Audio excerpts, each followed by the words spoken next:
Shouts out Big Steve. Shout out Michael Bisbin, and shout out all the people that are tuning in for the third episode of the Big Brain Recap, right? Recapping where did I win and where did I lose on the UFC last week and regionals. There was a lot of regionals, right? Tons of regionals, and I really wanted to end well on the last day of the month, which is Brave FC. And then I wanted to start great in June, which was UFC and a bunch of other regional shows. So let's get into it. Now, it was a tough week for betting.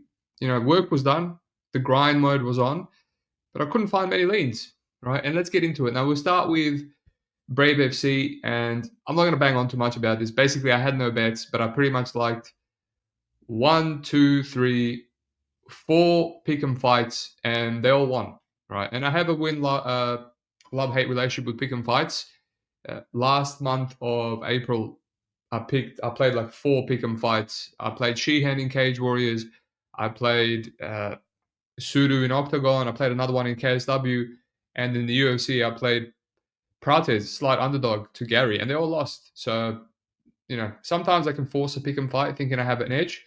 But all these won, and most of them won, the finish or majority. So no one really wanted to hear me talk about, how my leans were good, but, and not have any plays. But the good news is I like this promotion. I see potential in potentially taping and being good at betting Brave. It's enjoyable. It's like, it reminds me of Octagon in Europe, but a little bit more higher level. And, a lot of these European guys, they get them from all over the world. You got like an Algerian dude, Austrian, German, Spanish, and it's not as low level. But the only other caveat, the issue is the odds are not as great. So they're a lot more accurate. You see in Octagon, odds are always moving aggressively. There's always an underdog or a favorite that's off, and there's a lot of CLV, probably because they released that on Bet365. And then, people hit those lines. I used to hit those lines when I had Bet365 account. And then when BetOnline releases it, there's a lot of movement at small limits. Whereas Brave only seems to be released on BetOnline and with tiny limits. And then people, bet it, and then it gets adjusted. And by the time we can bet it, all the pick and fights kind of seemed accurate. So yeah, I'm going to enjoy betting this promotion. There's another one this week, so we'll see what we can do, right? Ryzen, same thing, no bets. One bet I really liked was Hyungmong Ji. He went up to $3.10, knocked out Takeda. It was a big step up. That one hurt a little bit. The other one was Shoko Sato, right? To beat Kim. Kim was a minus 200 favorite, but it's just, it's just one of those competitive, close fights in Ryzen, and I don't really feel comfortable with the scoring criteria, so I just didn't touch it. And honestly, it was a really hard tape. Like, I couldn't be bothered taping Sato. Really good fighter, but boring. And the other one, this Juri Ohara versus Johnny Case. I taped this one, and Johnny Case was minus 200, and it reminded me when I lost my ass betting Sakuraba versus an old man. I'm like, I'm going to unload again on Johnny Case against this old man, and I don't care if I lose because this feels like a great bet, even at minus 200. And then I realized Johnny Case missed weight, so this was going to be a no contest no matter what happens. Unless he lost, then I lose my bet. So if he wins, I don't get my money. If he loses, I lose my money. So it didn't pay off. The risk didn't pay off. He won in like 30 seconds with round 1 KO, no contest. So that's a shame. That was a bet that I really liked. And if he missed by like less than half a pound or something, so a real shame. So yeah, I mean, Minji hurt, but I also like Nakahara at similar plus money, and he lost. So, whatever. Never going to be upset at passing. But, UFC is why we're here, right? No one wants to hear me talk about regional bets, leans that I didn't lock in and they won. We want to hear about the bets that I actually lost or the cold hard money that I made, right? So nothing all week, right? The only bet that I had, and I spoke this with Lou Betcher, was the under 1.5 rounds with Ramiz Brahimaj and Billy Ray Goff. That just felt off, a plus 140, it felt off, right? Brahimaj, round 1 submission upside many, many, many times in his fights, and then he knocks out Gal in his last fight. And you see Billy Ray Goff, always getting dropped, hurt, got taken down and flattened out by Sumter on the regionals. So plus money didn't make sense, but I didn't tip it out to the Discord because, I'm like, let me see where this line's going to go. But on the day of the fight, I was going to tip it out, and it was pick'em. So a lot of money came in on the under. So that was unfortunate. So that was the only pre-bet. But this it was a very, very hard card for me to get a read on. We had 2 weeks to tape it. I was taping extensively along with the regionals going back and forth. And I didn't want to force anything, right? I didn't want to force. Elise ran Dos Santos, one of the best bets. Elise won 29-28, 30-27, massive underdog. I said it reminded me of Pinero Torres. I couldn't lock that in, and I couldn't lock this in either. I ended up action betting almost every single fight, and I just felt in my gut. I've been here before, many years of betting.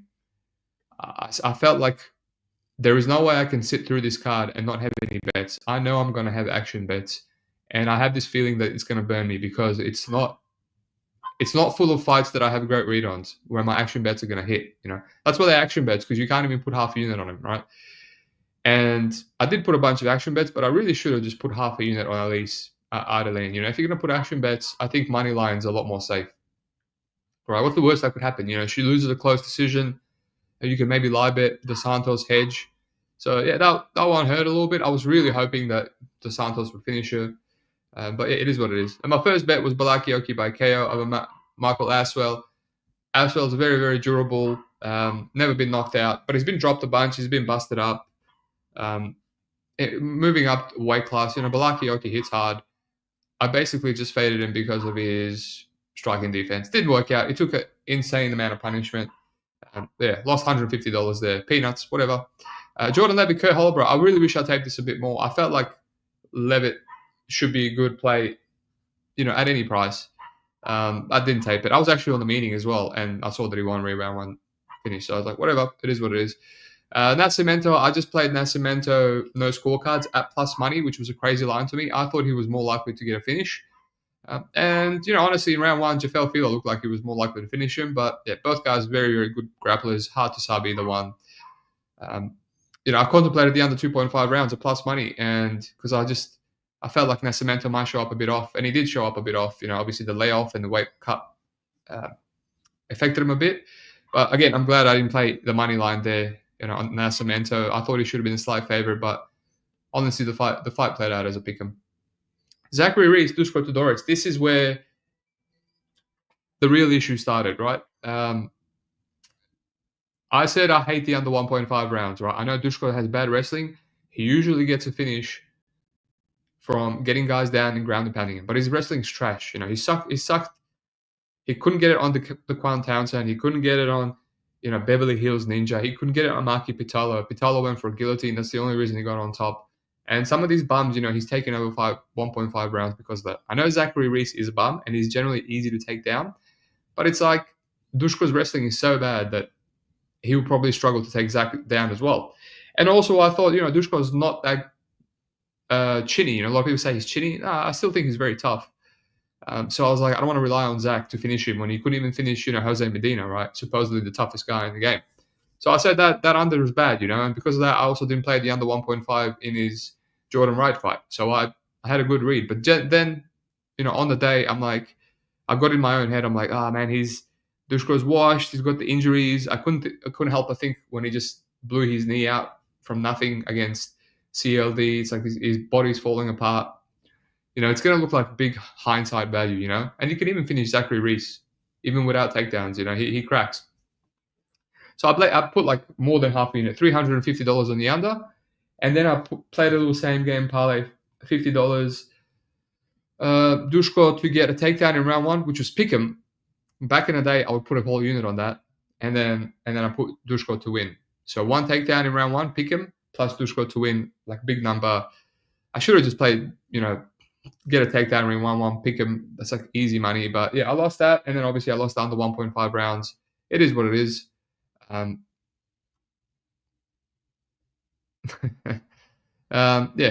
Annoying. Yeah, I always get tempted in these minus 200, unders. But now we're down like, $550, a whole unit of 2 action bets. I hate that. When I start doing this kind of stuff, I go on a downswing. So I was like, F it, I dodged Macy Chason all week. There was a lot of money on her. I dodged the same way I dodged Alan Nascimento, and and I felt like it was mush. Caitlin's not that bad. Macy usually loses round 1, and then she gasses by round 3. So I was like, nah, I can't do it. But then I'm like, why don't I chase Why don't I chase with Macy inside the distance? Who knows? And then I put 200 and then $50 on round 3. So stupid bet, stupid bet. If I didn't like the money line, why would I like the inside the distance? I guess it was a bigger number. Really bad chase. And yeah, she lost like 30-27, so not even close to a finish. So now I'm down like $800 now, almost 2 units. And I still got Billy Goff under 1.5 rounds, which I'm not super, super confident on. So I'm like, oh man, am I really gonna lose 2 units after like grinding 2 weeks on this card and then a bunch of regionals? I got nothing to show for it. So I was like, all right. I was like, positive mindset. We'll got plenty of fights to address. But let's go through the comments. I've been ignoring my boys. Lucky Tim sadly passed on the under because I missed plus 170. Which under are we talking about? Is that the Billy Goff? Pepe Silva, shout out to Lucky Tim for the Dushku go the distance. Let's go. Yeah, I mean, me and Lou Betcher talked about that go the distance, but yeah, I felt like that was one podcast I should re-listen to. I had some good leans, but I didn't really listen to myself. Iceland Farts, I made it. Yes, you have. Aaron, over 1.5 Reese. Why so low? 350 on it. Yeah, I mean, it's a good bet. Reese decision must have been great odds. Yeah, probably. John Van Beesbrock. Steve, you're a fraud with your little orange glasses. Pull my comment up. Yeah, go on. I pulled it up. What now? What now, Johnny boy? Tell me more. Alrighty. Dustin Jacoby, Bruno Lopez. I didn't really get a good read on this one. It was, before tape, Dustin Jacoby kills him. I know Bruno's a bum. After tape, I'm like, man, Dustin Jacoby's so old and washed. Minus 200. Kills Lopez with a jab. I really regret not even checking what round 1 KO was. I liked KO, but I didn't like the number. I liked not even $3.